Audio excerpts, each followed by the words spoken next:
కమల్ హాసన్ మూవీస్లో list out తీయడం ఎవరికి సాధ్యం కాదు. సో నాకు తెలిసిన కాడికి చెప్తున్నాను. బెస్ట్ మూవీస్: నాయకుడు, గుణ, ఆకలి రాజ్యం, సాగర సంగమం, స్వాతిముత్యం, శుభ సంకల్పం, సత్య. ఇది ఒరిజినల్ కమల్ హాసన్ది సత్య మూవీ. క్షత్రియపుత్రుడు, విచిత్ర సహోదరులు, పుష్పకుభి వామన,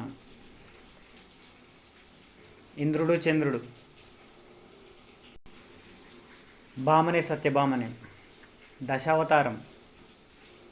అసలు ఒకటా రెండా గుర్తు చేసుకుంటాం. అందుకే కమల్ హాసన్ లెజెండరీ యాక్టర్. ఇవన్నీ అవైలబుల్, మ్యాక్సిమం యూట్యూబ్లో అవైలబుల్ ఉన్నాయో చెప్పిన నేను. ఇంకేదైనా మిస్ అయి ఉంటే మీరు కామెంట్లో చేయండి. వీడియో నచ్చితే లైక్ చేయండి, సబ్స్క్రైబ్ చేయండి.